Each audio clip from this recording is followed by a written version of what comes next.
In regards to the Ramanula lock and wall, all the stuff going on with that, with him shooting Sarah Beckenfort, I had some debates about this. Now, I spent my morning doing my research and a little bit of due diligence, checking into everything about why this is Biden's fault. And in my debate earlier this morning, an individual named RJ was high on his horse, stating how much I was wrong. He was using Grok for his information. I was using ChatGPT, so battle of the AIs.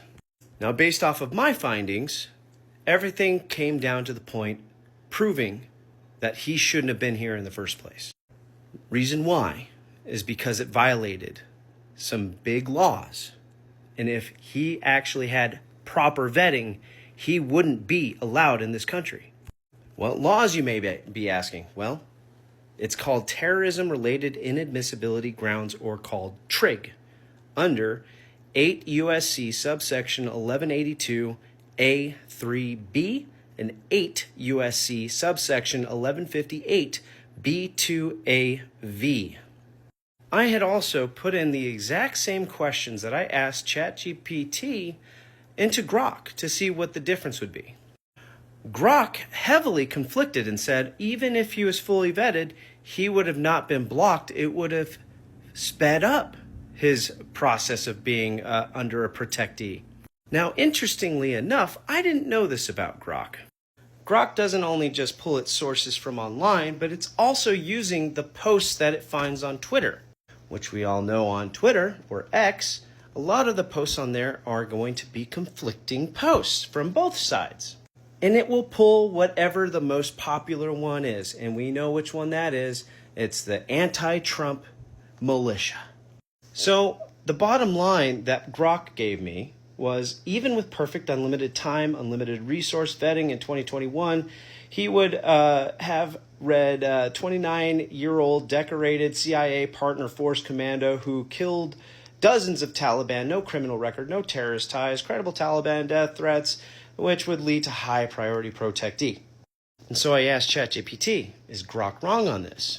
And it states, Grok's answer is not just wrong, it's factually impossible based on U.S. immigration law, TRIG statutes, actual intel about Afghan Zero units, CIA-linked units, DHS, DOD, Inspector General reports, verified reporting from Reuters, AP, and Guardian, and so on.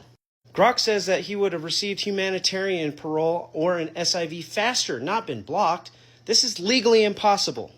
If he was fully vetted, why? Why is that? Is because of the terrorism-related inadmissibility grounds under those two statutes I just mentioned. These laws automatically bar entry, asylums, visas, and parole for anyone who served in a non-state armed group, participated in armed hostilities, provided training support or services to a Tier 3 organization, belonged to a CIA-linked Afghan paramilitary unit because their records fall under irregular militias, not ANA regular army. Grok's conclusion would be perfect vetting would have helped him qualify faster, which that is the opposite of what the law says. Perfect vetting would mean he gets blocked immediately. Now, because it wasn't perfectly vetted, that means that a lot of the information was gapped massively to where they didn't have all the information. There's no evidence of any award, any CIA certification, any public confirmation of decorations, any U.S. documentations labeling him as a high priority protectee. Reuters and Guardian reported that he was in a unit trained, supported by CIA. The CIA confirmed that the unit existed. They did not say he was a decorated protector. They did not indicate special protections. In fact, Grok is just adding fictional embellishment pulled from X chatter.